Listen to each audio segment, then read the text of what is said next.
Get ready for the countdown. 10, 9, 8, 7, 6, 5, 4, 3, 2,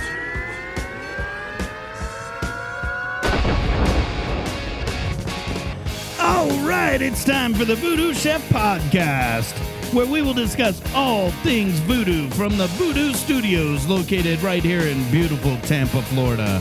So to all my booties out there, if you're looking for nothing but a good time, this is the place to be. Call your friends, knock on the neighbor's door, and let them know it's time to party like a rock star for the next hour. Join me and my guests and learn to voodoo like we do as we discuss our faves and the voodoo that we use. I'll put our guests on the spot as we ask for their top 3, and make sure and listen as we discuss some of our favorite war stories from the kitchens we've worked in. Sit back, grab a tall glass of your favorite libation, and enjoy this episode of the VooDoo Chef Podcast. And what's going on, Voodies? Special episode of the podcast today. Something very unique happened. It was a great weekend, and with Teacher Appreciation Week just passing, first thing we want to do is we want to give a big shout out to all the teachers out there. You know, Big Eddie C, myself, we're both in the education world, and with all this COVID shit going on, there's been a lot of changes, a lot of having to use that almighty F word that is very important in the culinary industry as well as education, flexibility. So, everybody's flipping up, going to the computers. Eddie C, you've been on the computers now for about 15 years. It's a challenge for me, but all these teachers doing it, we got to give them a big round of applause for being able to make that flex, right? Yeah, a lot of people had to pivot like with very little time. I mean, I think they were given about 2 weeks, but it might sound like more than it is, but having to move all of your shit into an online platform where you didn't have baked in curriculum. There's a lot of people. I know my sister-in-law, she teaches second grade, and she was losing her fucking brain on getting everything there. I mean, because she actually cares about it and takes it seriously. Teachers that give a shit, I'd like to say that's all of them, but reality is the teaching profession's like any others. You got your superstars and you got your slugs. Nice to see you got a beverage today, my friend. That's right. But Waldo's Ale. Who is it? It's Waldo. It's all back asswords on it, but it's Waldo Special Ale by Lagunitas. Can't see it on there. Alcohol by volume, 10.8%. That's right. Alcohol by volume. A lot more than that. 40%? Is that what it is? 80 proof. That's right. 40%. Yeah, look right there. I'm even fancy tonight. I've got my big ice block. Look at that. One little cube of frozen water. Yeah, time release water, that's about the only thing that changes in my mixed drink is the type of ice. Sometimes a lime, sometimes no lime. But, big shout out to all the parents too. Moving the curriculum, big deal. Fortunately enough for myself, I team teach every course.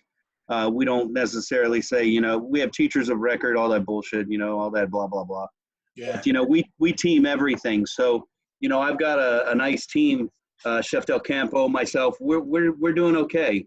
But let's be real, culinary online, what the fuck, right? Yeah. We laugh about programs like that. But I do want to give a big shout out to teachers out there as well, because, teachers to parents are acting as teachers right now. And, quite honestly, they're finding that our jobs aren't as easy as they think they are. No. No. Maybe I remember back in K-12, parents coming in and, I always had a good rapport with the parents, but I remember having to deal with parents bitching about, this teacher, that teacher, they don't do this. It was never their kid's fault. But now we see the memes, teacher arrested for hitting a kid and drinking on the job. And, it's a parent talking about themselves, because our jobs are, they're not a cakewalk, and it's a challenge. And hats off to the parents for doing what they're doing too. And Big Eddie C, hats off to you for doing what you do every day. I appreciate that, man. So this week's podcast is a little different. Eddie C and I are going to sign out now.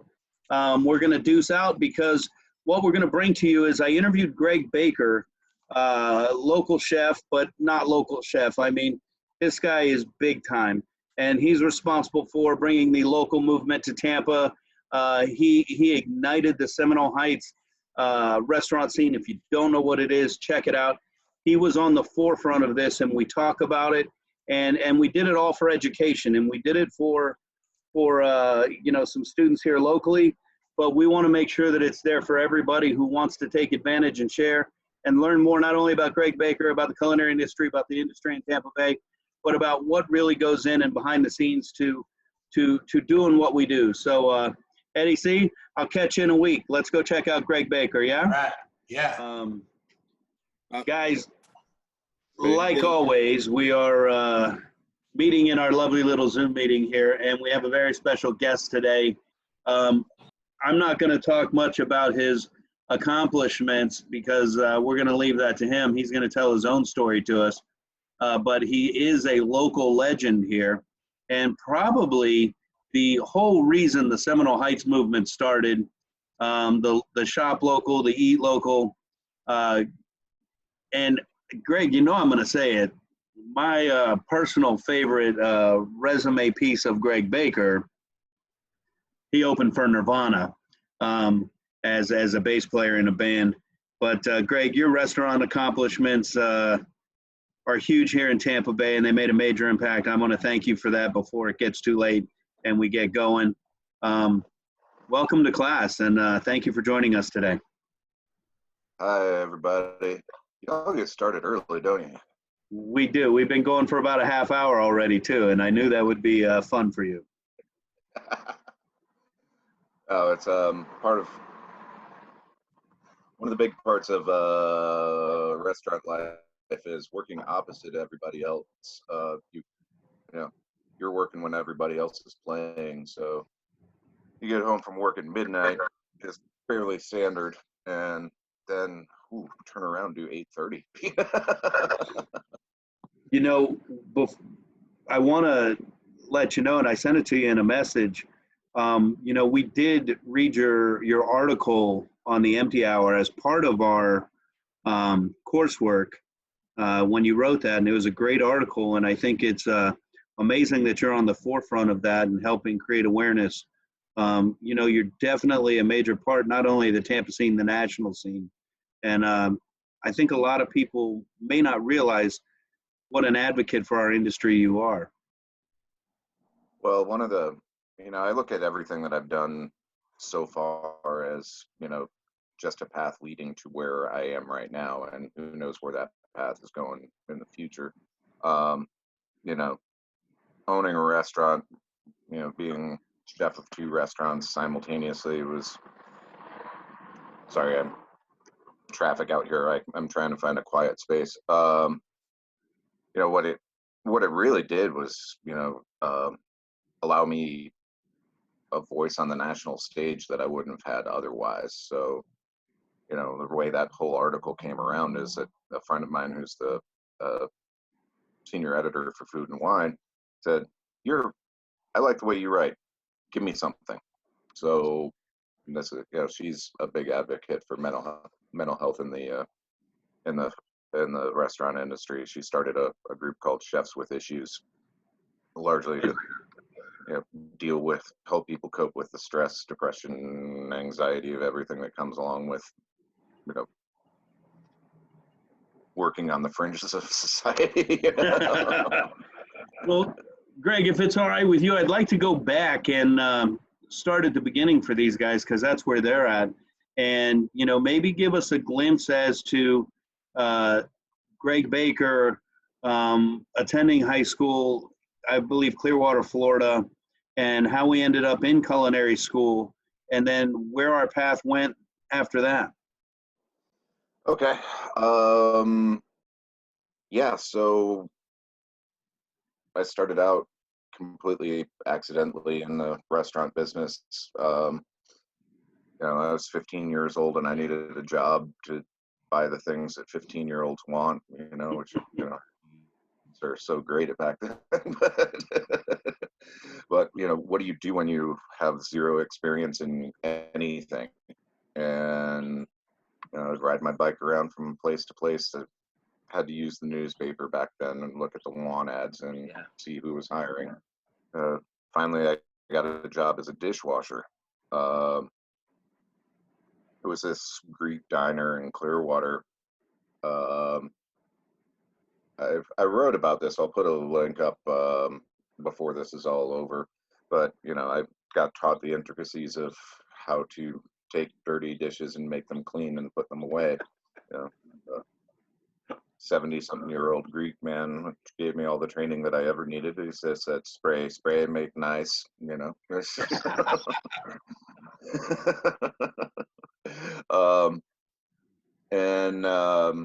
You know, from there, I don't exactly remember. Oh yeah, a friend of mine had a dishwasher job at another restaurant that seemed like a big step up from what I was doing, and so I started working at a 24-hour Perkins diner, just washing dishes, and I was always bored. So I would watch what the cooks were doing, and you know, I eventually learned how to make toast. Making toast in a restaurant setting is different than making toast at home. You know, and from there I moved up to pancakes. You know, Greg, that's one of the things we talk about. You know, mastering your station, but the whole time looking forward as to the next steps. And you just kind of outlined that process. You said it as being bored, but you know, you mentioned the training spray, make nice. That's hysterical. But obviously you were honing your craft and taking pride, even as that dishwasher, which allowed you to, you know, expand and move upward on your own pace by taking the initiative, if I'm hearing correctly. Yeah, I mean, the thing that's really true about kitchen life is that it's a meritocracy. You get what you put into it. And if you want to move up, you don't ask to move up. You show that you're ready to move up. The job that you're looking for, the job that you want, you better already know it before you come and ask for it. You know, say you're working the pantry station and you really want to learn you know, you think you're ready to move up to grill. Well, you learn everything that you can about that grill station before you ever go to your chef and say, hey, I think I'm ready. You know, if you demonstrate that you want things, if you know, show that you have initiative, that you're willing to go the extra mile, then you get greater consideration than somebody who just sits back and says, I think I deserve this, you know. So 15-year-old Greg at Perkins, you know, was excited about making toast, maybe more so about getting out a dish, about making pancakes, but probably didn't necessarily see value or takeaways from those experiences. Does today's Greg look back and see the value and the takeaways that you earned at that time? Absolutely. You know, I was thrown into this world of, eventually I wound up being a cook when the rest of the cook staff walked out on a Friday night. I knew how to make toast, pancakes, and French fries, so, you know, I'm the guy. But I was thrown into this world where everybody's, you know, 10 years older than me or so at the least, if not, you know, 20 or 30, and they're all working in this environment that, you know, this is just how you do things. And it slowly came around to me that, you know, because I wasn't getting any kind of real guidance on things, it was only that I learned from my mistakes, because there was never a manager around when I was working. I was working graveyard shifts in high school, which was a really healthy environment for a 15, 16-year-old. But you know, the day shift would come in, and the old prep cook would start tearing apart the walk-in and going, God, you left this empty container that, you know, you stocked your line, but you just, you know, left the empty container. Well, nobody ever told me I should do that, you know. So you start learning all of these things of, you know, it's your own personal, you own your shit, you know. You know, if you've emptied something, you make sure it gets cleaned. If you are out of something, you make sure that there's more coming. You know, it's all that idea of mise en place, even on a you know, less refined level than a fine dining place. You know, even in a 24-hour diner, you've still got the same responsibilities, the same ethos were huge to learn at 15, 16 years old. You know, they'll follow you through the rest of your life. After high school, I like to say I attempted college rather than attended college. Exactly. I probably dropped out 4 or 5 times, you know, not knowing exactly what I wanted to do, and finally. So if I could jump in, it wasn't that you weren't successful. It's you weren't in a happy space, and you weren't excited about what you were doing. More so, would that be a fair statement? As far as growing in that space, Attempting college.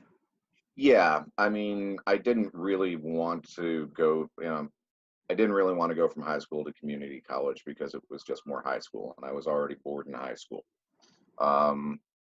However, you know, you're supposed to go to school. You know, that's Did the restaurant have any effect on that maturation? I mean, we're working, you know, people like us, we start when we're 14. We have a different mindset at that age because of who we're working with and the environment we're working with. It's like you're thrown into the world of a 30-year-old, and it messes with your brain. You look at things differently. Yeah, it absolutely does. You've got a more mature lens to look at things through. Not in all aspects of life, but you know, from your work, your organizational skills, you're being able to understand that, you know, critical thinking is huge, and unfortunately, you know, taking remedial algebra classes was not feeding that for me. and the priority at that point is more like, oh my God, I'll meet you after class over at the little snack bar and we'll hang out and gossip and talk. That probably like excited you too, right? Well, never really being a social person, that wasn't really there. It was, oh God, when can I get out of here? You know? I agree with you on that. But after dropping out several times, I was like, well, what am I going to do? You know, and what had I been doing to pay the bills and pay the tuition to drop out of college repeatedly? Well, I'd been cooking the whole time. So I started thinking about it and started looking into culinary schools. And I tried to contact the big schools, you know, Johnson & Wales, Culinary Institute of America, and everything had to be done by mail back then, pre-internet. So I sent off letters, just, hey, give me some information. I want to know what it's like, you know, what the school's all about. And I never heard a word back from them. And I happened to go visit some friends in Portland, Oregon, and found out they had a culinary school there. And that checked 2 boxes for me. Culinary school, good. And it's as far away from Clearwater as I can possibly get.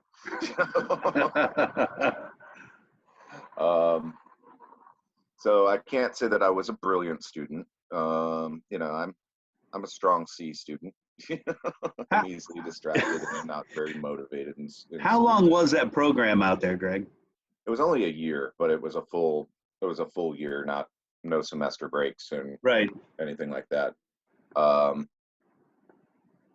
The one thing that I did get out of that school, aside from a large amount of student loan debt, was the chairman of the board of directors was one of Thomas Keller's mentors. Oh, wow. His name's Roland Hennon.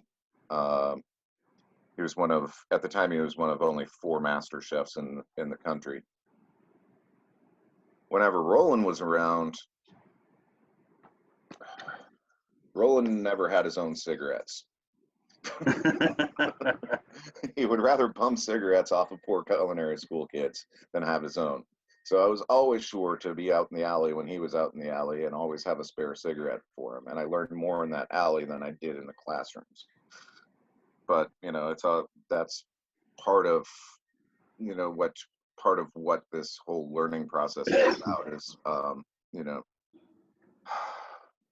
knowing who has the information, how to get the information. You know, it's the whole idea of social capital. You know, it's not necessarily knowing everyone, knowing everything, but it's knowing the right people who know the thing that you need to know, and you're on good terms with them and can do, you know, do back and forth trades. My price was a cigarette, you know. Yeah, but you also knew the information that you wanted, and I'm sure there was a camaraderie there that went beyond just the exchange of information as well. I mean, that's our industry. Yeah. And that it's that way. I want to believe it's that way everywhere. It's not just, you know, the school in Portland. I think it's the big schools as well. You know, the basics are the basics, and you're going to get them. And it's how you take and apply that, and who you take their experience. You got to take other people's experience from that and learn how to apply it. Oh, absolutely. You know, there's a lesson in everything. Sometimes you have to figure out what that lesson is, but there is something to learn from everyone in every way, and never discredit the source. I learned the best way to scale a fish from a busboy. You know, I was 20 years old, and oh yeah, what do you know? What do you know? Exactly. You're just a busboy, and well, pretty soon they schooled me on how to scale a fish, and you know, that was a lesson to carry with me for the rest of my life. Not how to scale a fish, but to always listen to you know, other people. Don't discredit them simply because they're not in the same field, their position. You may or may not feel that you're in a higher status, whatever. You know, there's something to learn from everybody. Same. Most of mine came from a elderly Vietnamese woman who I worked with. And it's just, you know, it's not who you think you're going to get the information from. But like you say, there's information everywhere. You just have to be receptive and maybe fill that chip on your shoulder in a little bit and put your ego in your back pocket and save it for later. Yeah, this is an industry where, although it is very ego driven, there's really no room for ego. You know, the reason that people want to, you know, surge through, when people want to, you know, kill or rush, want to move up to another station, want to get promoted to management, it's largely ego driven. But you have to know where ego is good and where ego is bad, and most of the time ego is very not good. You know? It has to be used for good. That's the thing. So Greg, you finished culinary school and you were alluding to Thomas Keller. Did you get to work with him? No. I eventually got to meet him, but that wasn't until the mid 2000s. After you had established your own name and brand. Yeah. The American Cohost Store team was doing their selection competition at Epcot during their food week, and went over there to, you know, check out the spectacle. Got to see my old mentor Roland. Then Thomas Keller was one of the captains of the team or selecting. They were going to set up, you know, in a test kitchen next to the French Laundry, and he and Roland Hennon would be, you know, the mentors for the U.S. team, and so that's where I eventually got to meet him. But. Very cool, very cool. I want to go back then to when you graduated from culinary school, and just real quick, if you could, because I know your time's valuable, outline your path to coming back to Tampa and the jobs and the types of restaurants you worked at, if you would. Okay. Yeah, I had no point of reference to any of the food that I was cooking in culinary school. You know, it was all classical French, but it was kind of dumbed down classical French meant for the country club crowd. And it really did nothing for me. And my point of reference was I cooked at places that were the equivalent of TGI Fridays. So here to there, there's a gap between there that, I never really, I want to be somewhere in the middle of all this. I don't want to be doing this, however, that's where the jobs were. So my first fine dining job was a place over in Dunedin. I'd moved back to Clearwater.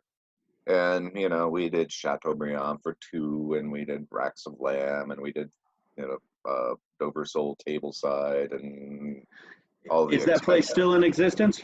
It is. It's called Bon Appetit. It's in the marina in Dunedin.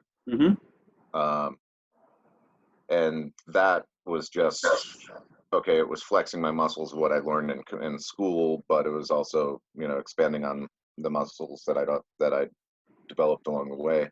So we were doing 1,000 to 2,000 covers a night in fine dining settings. Wow. Yeah. It was a factory. What was the year on that, Greg, just to give us a reference? That would have been 1989. Yeah. Sorry, the memory's a little hazy back then. From there I got dissatisfied for whatever reasons, and I moved over to another place in Clearwater, and it was more of the same food. Beef Wellington, and then a new chef started, and he was fresh from Sonoma Valley, and what he was doing with food defied every bit of understanding that I'd gained so far. It was, it was fresh, it was light, it was, inventive plating. Sorry, truck go by. Is he still around? I say inventive plating because, everything that I'd learned thus far was a 3-point landing. Here's your entree, starch, vegetable. But we started. You started teaching us how to, compose plates and all these ingredients that I'd never worked with, techniques that I'd never worked with, and oh Jesus, another truck. That was my first experience with what people would call contemporary or American, and that was somewhere around 90, 91. Is that establishment still around? No, it's long gone. What about the chef? He sells real estate in Oregon at this point. Oh shit. But he's the guy I carry around as my mentor, because he changed my entire view on things. This went from being a job that I do to something that I'm passionate about. What was his name, Greg? What is his name? His name's Mark Andrasik. Mark Andrasik. Very cool, man. Just want to give him his props, man. I tracked him down on the internet several years ago just to be able to virtually knock on his door and say, "You're never going to remember me, but I just want to say thank you for everything that you taught me back then, even though I was a pain in your ass." Did he remember you? He did, actually. And he probably commended you on all your accomplishments. He wondered how I got to be a chef and not a rock star. And do you wish for the latter every day of your life? Well, I still got that to fall back on if. All right, so you're with the restaurant in Clearwater. You're learning this contemporary plating. You're learning these new skills. When do we finally decide to pull the plug and take the leap and become our own man, so to speak? Well, I spent many years being everybody's sous chef. I eventually moved back to Portland and got myself established in the food scene there. And I was getting really, really disenchanted with what fine dining was morphing into. It was more about form over function. As long as it looked pretty, it was fine. You just torture everything into a piece of PVC this tall and stick a piece of rosemary into it and hope that it gets to the table okay. And but it tasted like garbage, as long as it had balsamic vinegar and sun-dried tomatoes and goat cheese involved, then everything was fine. You win. Yeah, and there was no soul to it, and I had bounced around a couple of Italian restaurants, and I finally felt that it was my time to step up, and took over as the chef of an Italian place in Portland, which led to huge opportunities, and we didn't know what was going on at that point in time, but Portland, people started rumbling about all the cool stuff that was happening out there, and of course I decided that it was time to leave Portland and move back to Florida about 6 months before all the people who were my contemporaries started making all the national press. But yeah, I'm good like that. I like to leave right before things really blow up. So bounced around back in Tampa for a little while. Wound up doing catering and personal chef work in Austin for a while, and wound up back in Tampa, did some more catering, personal chef stuff. And then 2008 came, and all of a sudden, all the money for luxuries just disappeared. So went from, at Christmas, around the holiday time in 2008, I was running 5 different crews doing holiday parties. And by the time 2009 came around, I did every holiday party myself. So that was the real estate market crash that caught up, and disposable income went away and really impacted you and what you were doing. Yeah. So well, not just you, our entire industry. Yeah. It crippled the industry in a big way. And my wife and I, we'd been running this business together. We decided to do something so much more stable, as like get a brick and mortar restaurant with employees. Exactly. So 2008, 2009 is when we finally took the leap and opened our own place.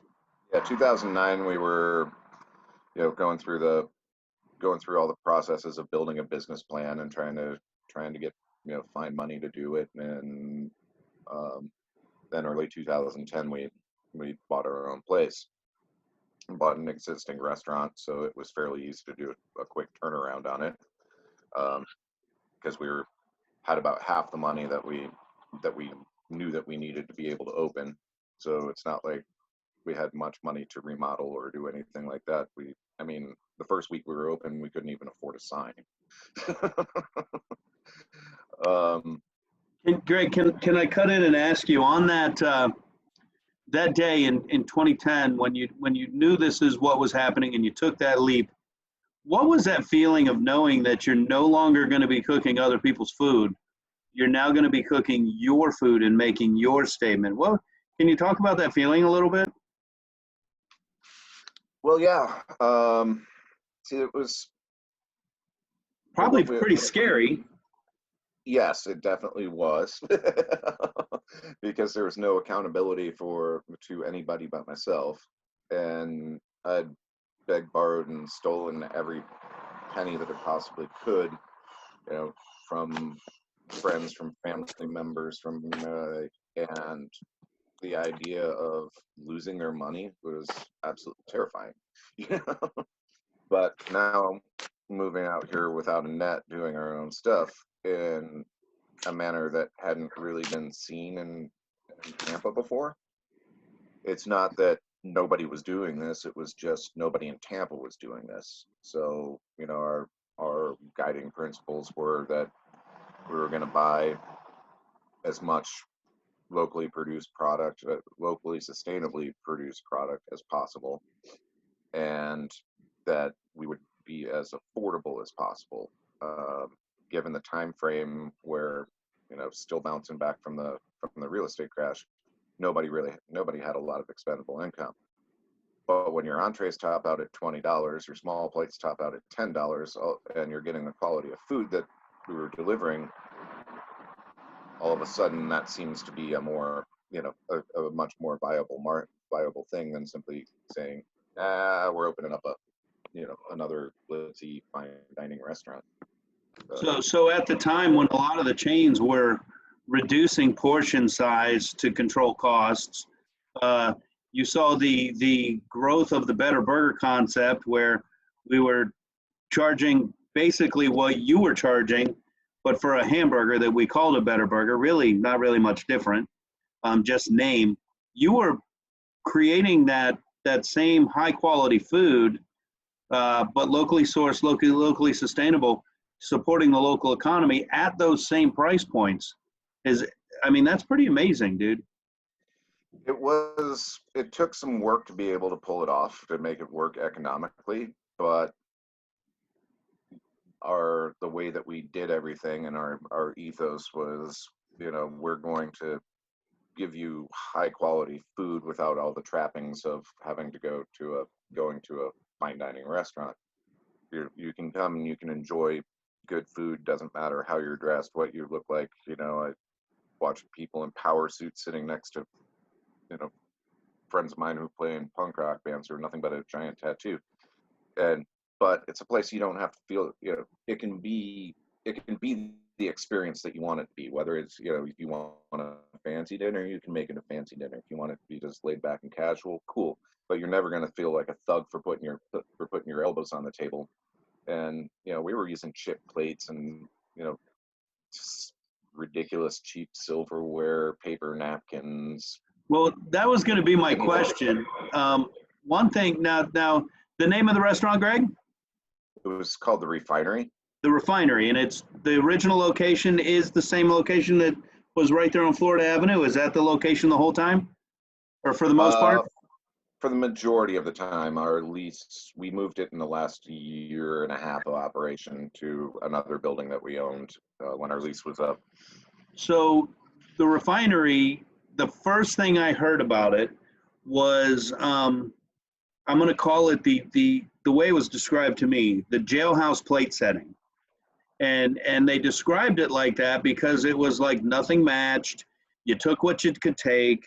A fork was a fork, and none of the forks matched, none of the plates matched. And this is how it was described to me before I'd ever been. And I was like, I think that's kind of fucking cool. My question was going to be, was that by design or by dollars? Both. Which came first? The need for the money, so we said this is how we're going to go? Economics, truthfully. Then, okay, how do we spin a story around it, And you know what? It works, right? And that's social facing, and we're seeing a lot of that today in a different way. Yeah, so, if you've got a fork that costs you $8, every time that one of those accidentally goes in the trash when somebody's cleaning plates, well, there goes your profit off of like most of your lunch service. Absolutely. So if you can replace that for a quarter or $8, which one?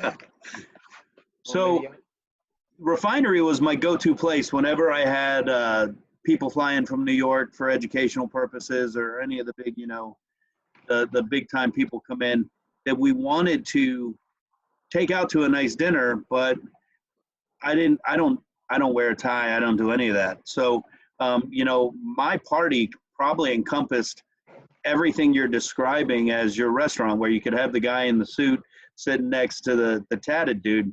I think you described my party every time I came in.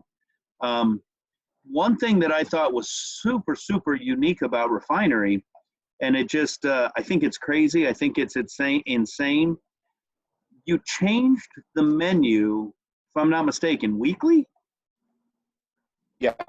Nothing stayed on the menu for more than 2 weeks. Every week we would roll out completely new dishes. This largely started because of working with local farms.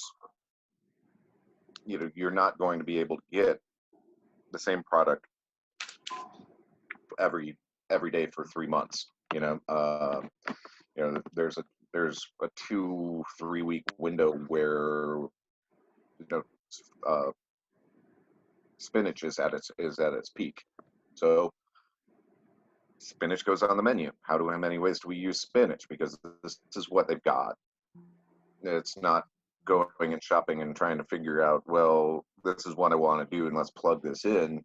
Let's try to buy product to fit that. It's let's buy product and figure out what to do with it. You find that more difficult? Yes. But truthfully, in the end, when most of my farm sources had kind of dried up, largely due to economics of the situations, people were still producing the same products. There was just no logistics to connect the farm with the restaurant anymore. I found that when I could use anything, I would just sit and stare blankly. But if I've got a Hubbard squash, some bok choy, and pole beans, I can make an entire menu out of that with no problem. So in the beginning, yes, it was a harder situation, but at the end, I like your hands being forced though once it's in front of you. Yeah. So that last minute pick up a. Yeah. So everything. Go ahead, everything Greg. was an episode of Chopped, Now. And my rules were that we would never repeat a dish that had been on the menu. We could take pieces of it, we could re-examine it, but we would never use that dish again. And if you ever made it in any place that you had worked before, then it will not make it onto a menu. It is all about doing something new, pushing ourselves, not sitting back resting on our laurels. So you said if it was on a menu somewhere you worked before, you allowed other people to contribute to the menu as well? Yeah, it was always a collaborative process. So my sous chef or my senior cooks, people who had shown that they've got the drive, got the want to learn how we do all of this.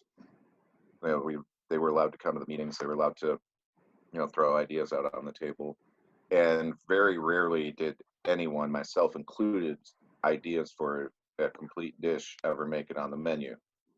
It was, okay, that's cool, but what you were talking about for that other dish, we're going to take that piece of that over here. We're going to bring it over here, and now we're going to take your idea. We're going to put this all together. So it was really a collaborative thing, and I was never so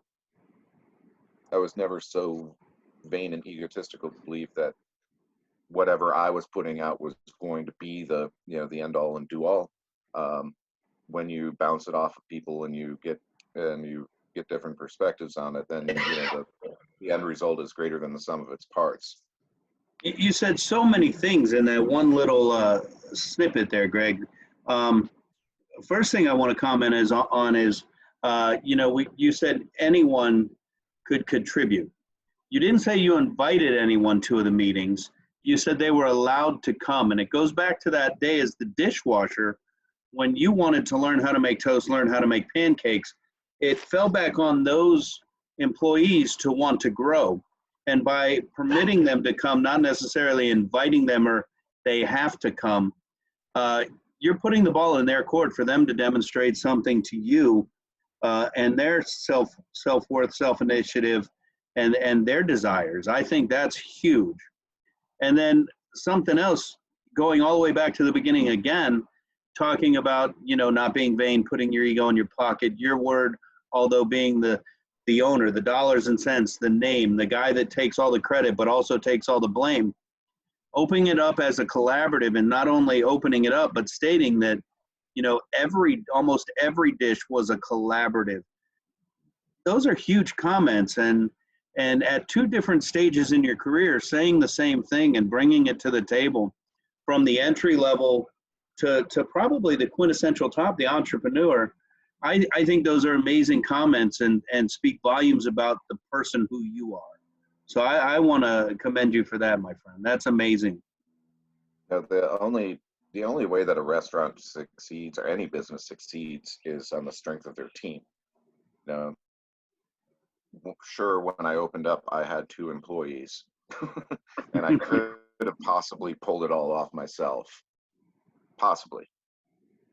But as things grew, you know, there's no way that, you know, chef owner can handle every bit of every aspect of everything that needs to be done.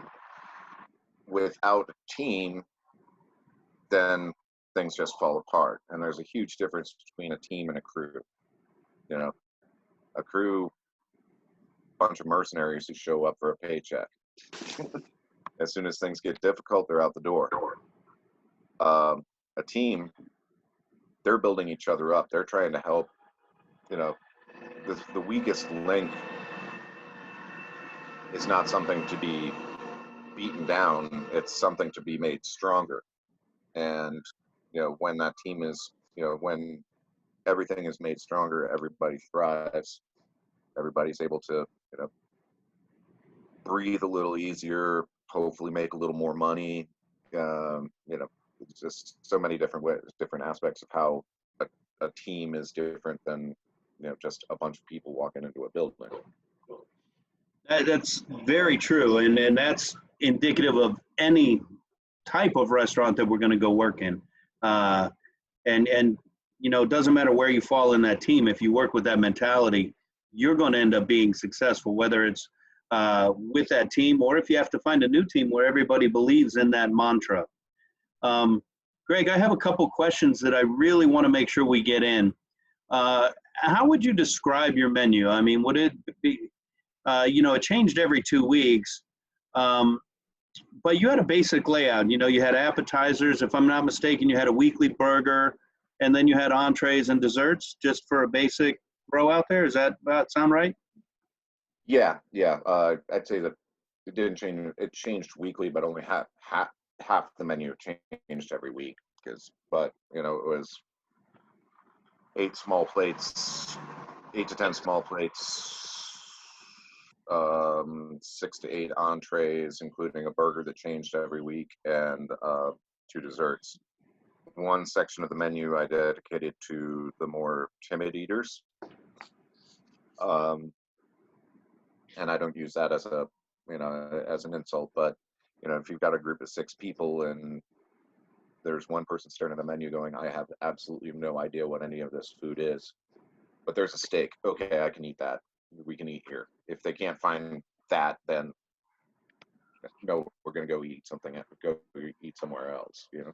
Another key point, even with all of your skill, all of your training, and the wanting to deliver your own food, you understand that you got to bring the customer in, and that's every customer, because all of their money's the same.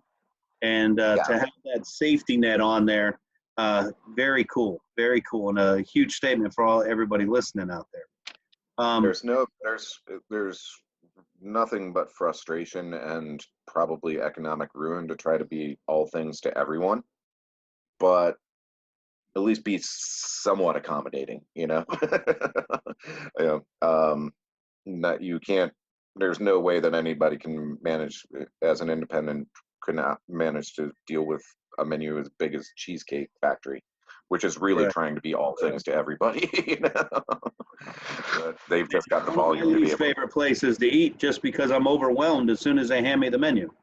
Yeah. I just say, bring me a hamburger. Too many choices. Something else I wanted to touch on. You said we tried not to repeat a dish. We could rework it and things like that. In that 2-week period of time, you know, the mantra of the TGI Fridays or you know, from QSR all the way to even some of the, you know, fancy dancies is standardized recipe, so we can replicate, and the guest gets the same thing every time. In your 2-week model, was there an actual recipe, or was it notes on paper so that from Monday to Friday it tasted the same, but we really didn't keep a record of it? Just curious. In the beginning, it was a group of us sitting around the table and all taking notes and making sure we were on the same page. Then that started getting skewed. Like, I thought you said, no. You thought I said that, but I didn't, you know? So then I started writing guidelines, not actual recipes. Right. Because I expected people to know that if I'm going, you know, I would hand people a 5-page booklet of an entire semester of culinary school when they came through the door. Like, this is how I expect these techniques to be done. Period.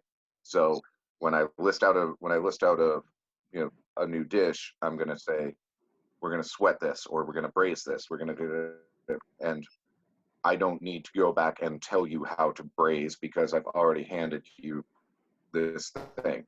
If you have questions about it, great. If you don't want to refer back to it, we're going to have some problems. You know, I really love teaching people, but I also have You don't like babysitting. I have a hard time carrying lazy people. If I hand it to somebody and say, "Oh, I'll take a look at that," I was like, "No, you're going to go home and study it." You know? Or, yeah.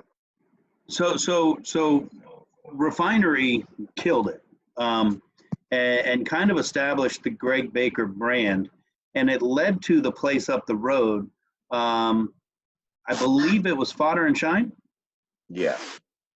And real quick, explain Fodder and Shine. What was it? Why was it different than Refinery? And what was the look and feel of that? Whew, wow, that was an interesting place. Our original concept for it was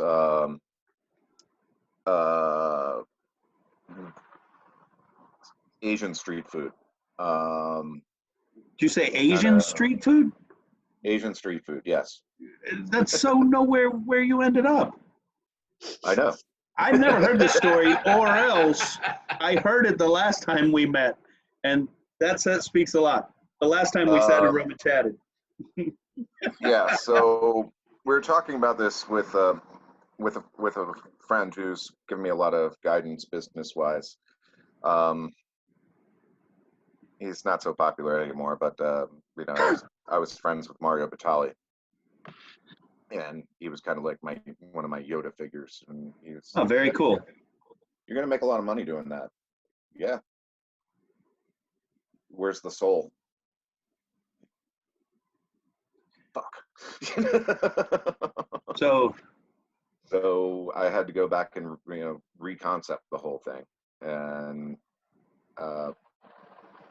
honestly, I would have been better off doing Asian street food. You know, with our market, you're probably right. You know, the Tampa market. Yeah. So then I went down this big rabbit hole where, you know, I got friends who were reviving, you know, the foodways of various places throughout the South. Like, you know, I'm buddies with Sean Brock. And I was looking at what they were doing for their areas and like revitalizing entire agricultural economies. And like, this is cool. So I decided to do that for Florida. And I went down this huge rabbit hole of nothing but old Florida foods. And anything that was on the menu had to be pre-depression in its origins. You know, it was all very heritage based, and people hated it. You know, I don't know that they hated it. Maybe they didn't understand it. You made a comment one day. It was here in VooDoo Studios. You were trying to sell Cracker Cuisine, and they were expecting Cracker Barrel. And exactly. And I don't think that's anything other than understanding, or more so ignorance to what you were trying to deliver. And to think that a Greg Baker would serve Cracker Barrel, number one, is an ignorant comment. I heard the best thing about Greg Baker was the late night plates and drinks at Fodder and Shine. And I had a lot of Seminole Heights friends who would end their evenings there. It worked, after retooling it and, making it more widely accessible, it definitely took off. And, we had a very good bar program, and, the late night food was definitely a plus. We had to fight for being able, we fought with the city for quite a while to be able to be open late night, zoning issues and whatnot, and people not wanting a bar to be open past 1 a.m., blah, blah, blah, blah, blah, blah. But, we were able to make a niche off of that. And, that was cool for a while, But ultimately, our lease came due was up for renewal on the original building for the refinery.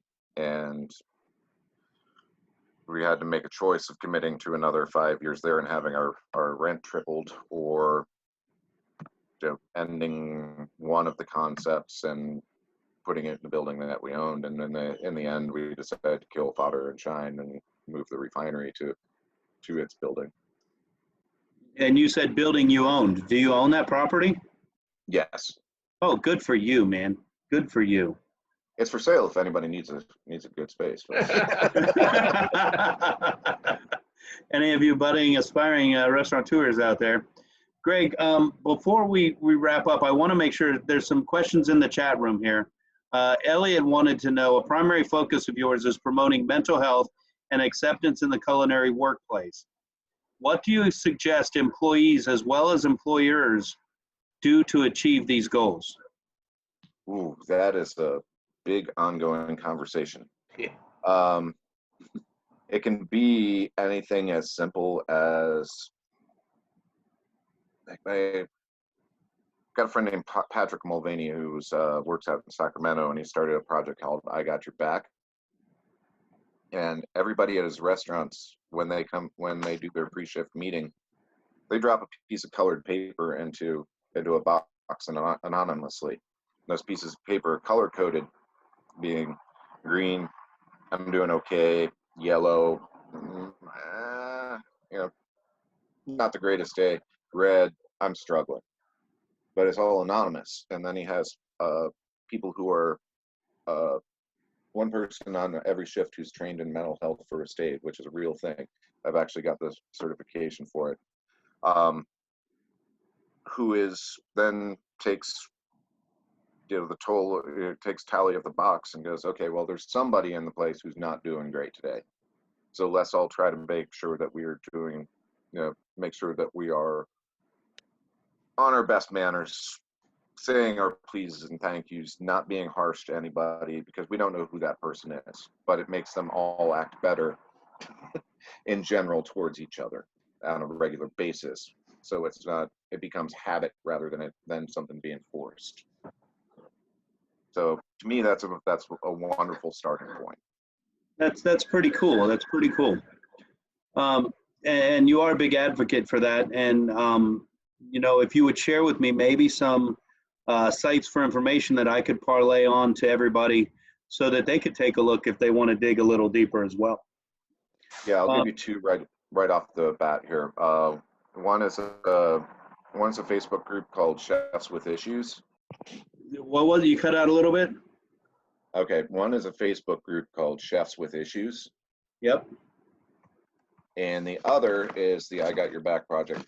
Hang on, I got to turn my computer around and see the sticker to get the direct URL. Okay, the I Got Your Back project is igotyourback.info. All right, I put those in our chat group, guys, but I typed info wrong. I think you'll be able to figure it out. Zoe had a question. Zoe has two questions. You answered who inspired you. You talked about the chefs and stealing their information, and then you talked about your chef here who finally introduced you to the contemporary way of life. She had another question. Before having the dishwasher job, what did you want to study, or did you know it was culinary arts? And you kind of touched on that, but was there something tweaking your brain when you attempted school that said maybe this is for me? Oh God. So I had ridiculous ideas when I was in high school of like, I want to be a sound engineer. They make great money.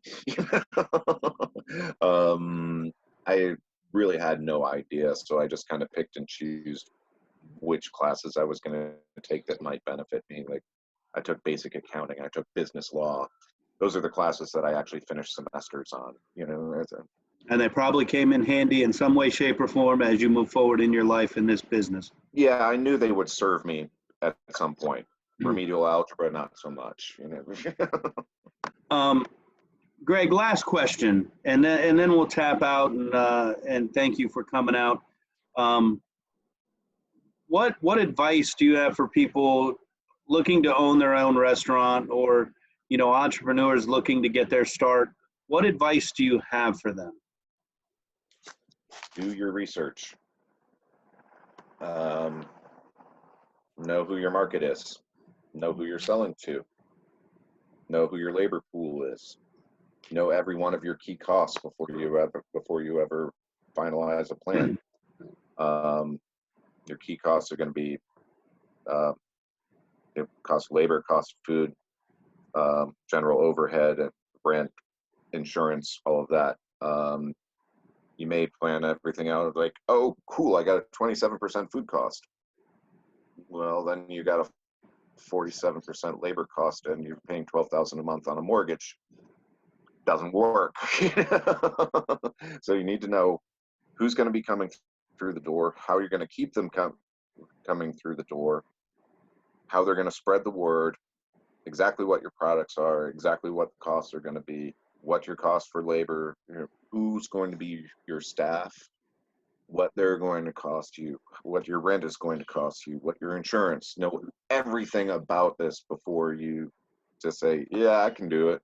Because I said, yeah, I can do it. And, had to learn these things along the way. That it was pretty easy when I was paying $2,500 a month in rent and only had 2 employees. I had to figure out the rest as I went along. And it's better to find it out on the front end and do as much research as you can, because it's easier to tweak than it is to create. Yes, it is. Greg, dude, every time we talk, I want you to know that I learned something about our industry and about you as a person, and I am more impressed every time we chat, especially when we chat in arenas like this, as opposed to when we're out having fun. Although those are great times too. And just so everybody out there in the world knows, Greg missed a meeting one day, and we voted him in as the official bass player of VooDoo Chef's band. So you have that to look forward to. I didn't get the memo. Hey, Greg, we appreciate you, my friend, and you're welcome back anytime. Happy to be here. And, any parting comments to these young bloods out here? No, but I'm going to, if it's cool, I'm going to look up some links, and I'm going to share them with you if you want to share with your class. Absolutely, we'll put them right in our text streams. Some storytelling about what not to do in the business. But like everybody else, we're all arrogant and ignorant. We don't want to learn from other people's mistakes. We want to make them all ourselves, because I mean, I figured I was in the business long enough to know every mistake to be made in the book. I just started writing a whole new book. I'm excited for that. I'm very excited for that. Next time we get together, not in this forum, I want to play a different game, and I'll give you a shout out, and we'll talk and catch up about that. We'd love to do this more often, Greg. Whenever you want to come, you're more than welcome to jump in here, brother. Hey, just let me know. All right, friend. I'm going to let you run. I appreciate you. Have a wonderful, wonderful day. Thank you. Have a good day.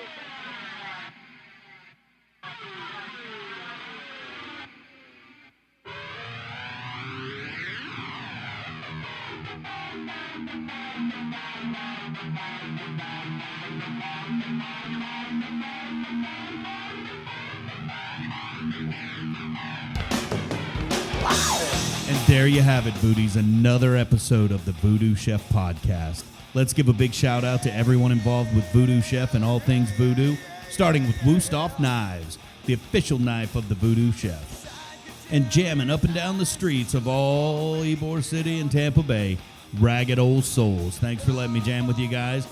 And when those amps are cranking, the turntables are definitely spinning thanks to the official DJ of the VooDoo Chef, DJ Don Pablo. Check him out spinning all across town, most importantly, at all VooDoo Chef events. Speaking of events, getting ready for yours? Check out VooDoo Chef Catering, custom created events for every shape and size. Log on to VooDooChefCatering.com to get your information today. A great big shout out to all my Voodies that are in the VooDoo crew. Thank you for your support. And of course, we could not do what we do in the crew without all of our crew sponsors. First Watch, Chef Shane Shively, thank you for believing in our mission. And of course, we can't forget VooDoo Mortgage. For all your mortgage needs, check them out at VooDooMortgage.com. Alessi Bakery, a Tampa staple. Drop in and check them out today. And our newest sponsor, Twisted South Food Truck.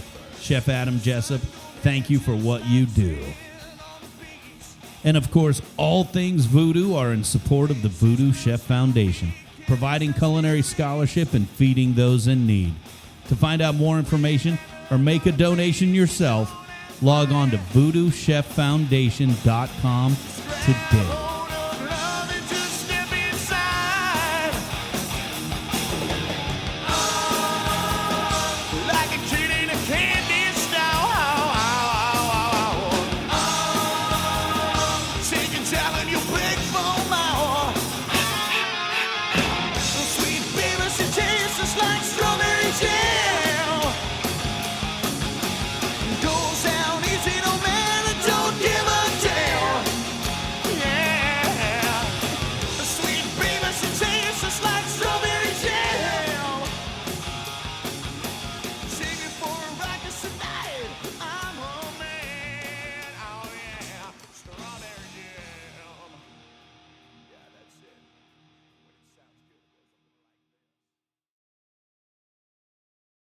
See you guys. All right, Sam, you're welcome to stick around if you want. I got some questions for you, Jay. Angelina put this together for me so we could get you and Eddie C going together. But I'm struggling pulling it up because Angelina was going to put the trivia together and I was going to put you against Ed. Yeah. But then we got Sam in here today. She pulled up the 50 greatest hair metal bands of all time, according to Rolling Stone. Okay. And I'm struggling to get it up. Sounds like a personal problem, Chef.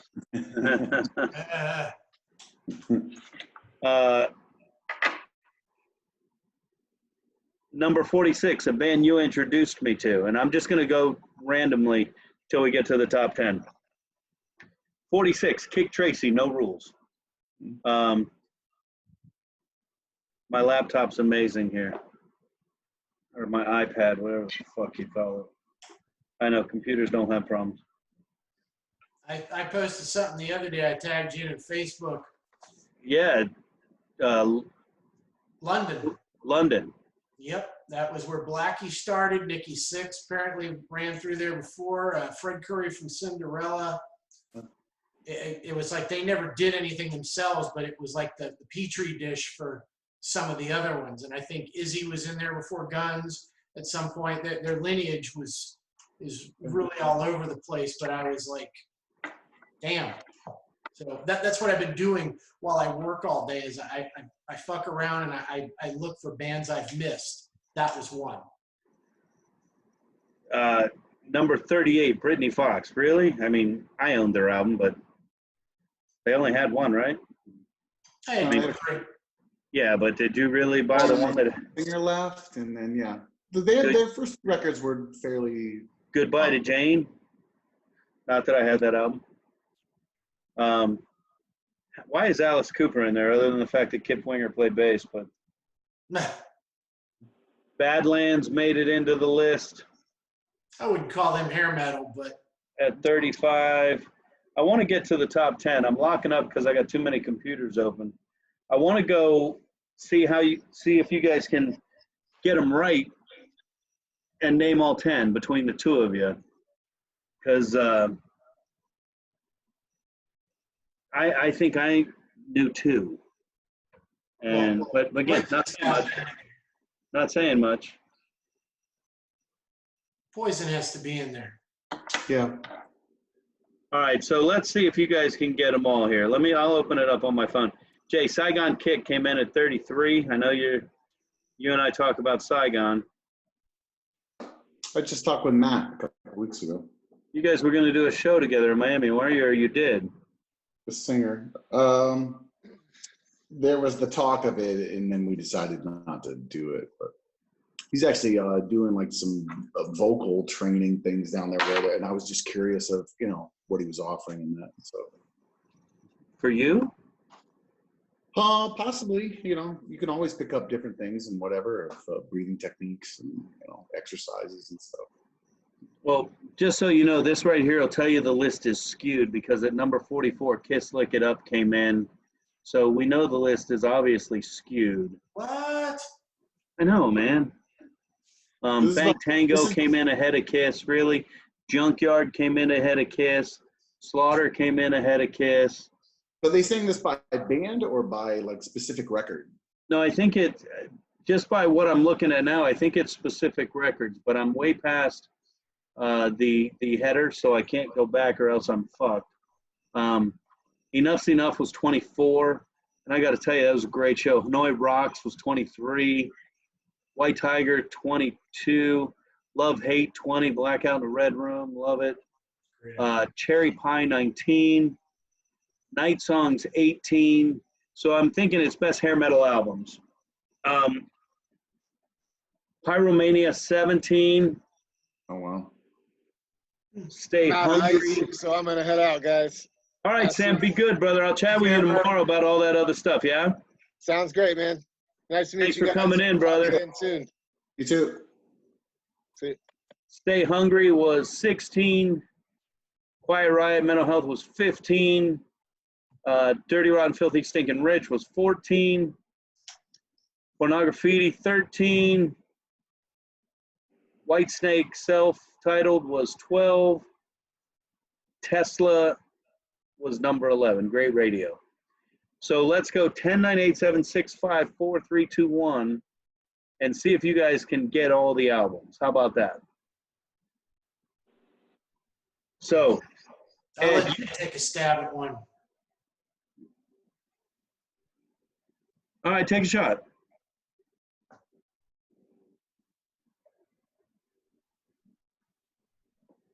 Anybody? Bueller?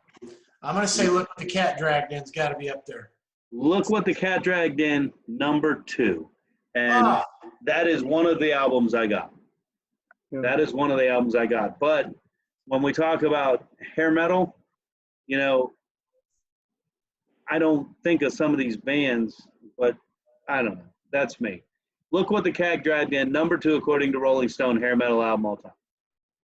And I don't know if they put Bon Jovi on there, but if they are, then Slippery and Wet's got to be in there. Bon Jovi, Slippery and Wet, number 3. Good call.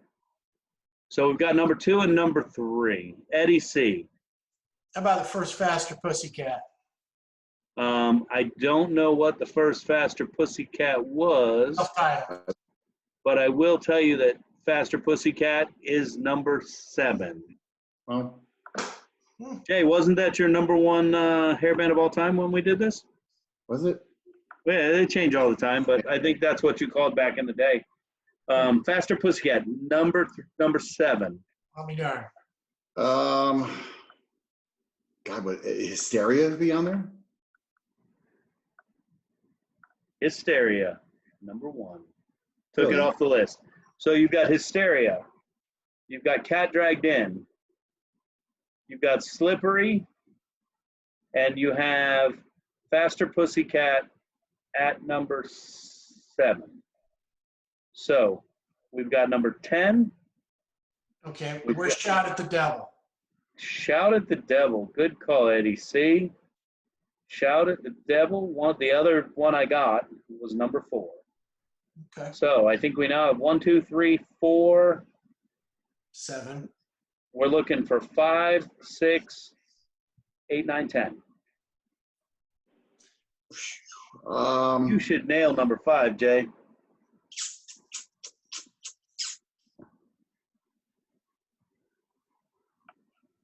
Hair metal. I'm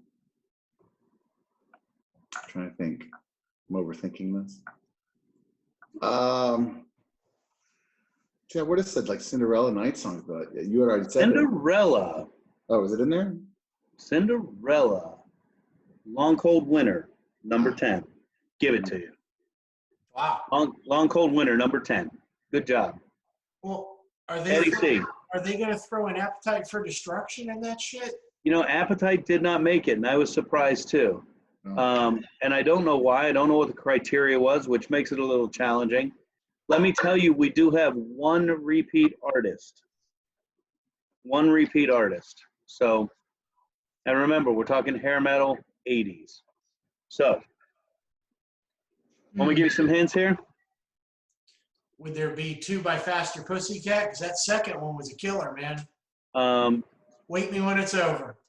No second by Faster Pussycat. The band that had a... It's going to be open up and say, no? Not in the top 10. The repeat performance came from 1981, and it is an LA band, but aren't they all? So are we talking the first Crew? Too Fast for Love? Too Fast for Love. Yeah. That came in at number 9, I think. Wow. So you have Long Cold Winter at number 10. Motley Crue, Too Fast for Love at 9.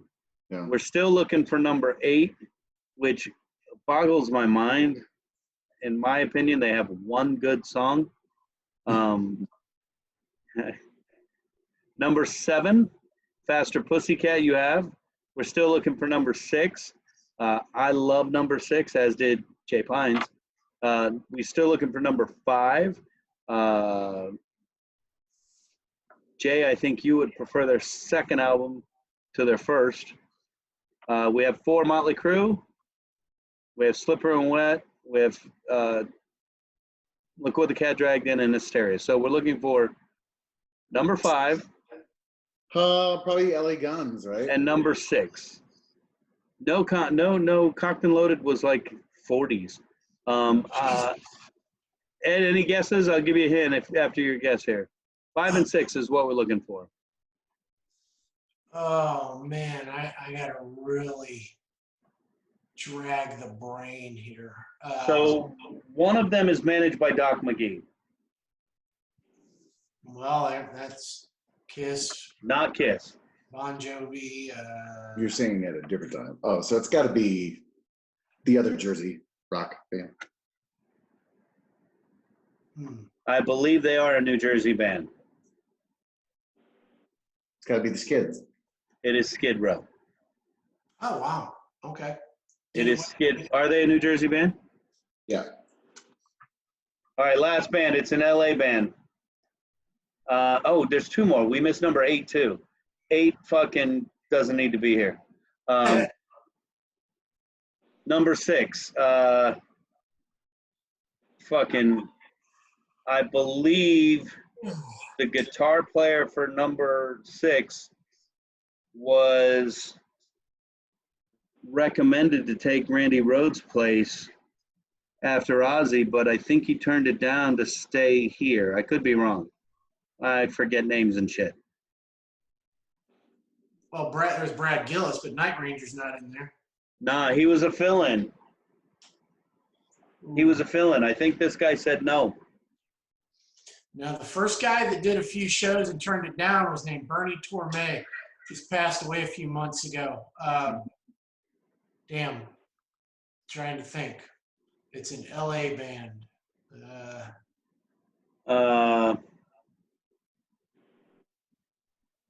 Geico. Rat. Shit. Out of the Cellar. Number 6. Wasn't Warren DeMartini supposed to go play for Ozzy? I thought I heard that somewhere. I don't know. Could have been possible. Sure. I don't know. Ozzy wrote all his own music too. So. Last one here, number 8. Let me give you some hints here. They suck. Was never a fan. So it's I only not know- Rush? It's not Rush. That was a great guess, though. That was a great guess. I actually saw Rush, and it was a great show, but they suck. I don't like them. I wouldn't even know how to describe them. Let's see here. They're from Hagerstown, Maryland. Kicks? What the fuck? How do you guys know that? Dude, there's only 2 bands I know from Maryland. Kicks and Clutch. That's it. And Clutch wasn't around in the 80s. Why does everybody love Kicks? I'm going to let Jay take that one. I mean, I think they think that style goes back to that old AC/DC, and you know, if you lived on the East Coast up in that area, I mean, I think they played like all the time, and so people from that area had some type of affinity with them. I was never much of a fan either. But. You know, it's funny. It says it's also one where AC/DC become the primary inspiration, and I don't know that I hear that. I mean, of course, Jay, what song do I like from Kicks? Don't close your eyes. Cold Blood. Yeah, there you go. Because it's like fucking candy store music, bubblegum rock. I love Girl Money. I love that song. You and Angelina can get together and jam that out anytime you want. Girl Money rules. That one I love.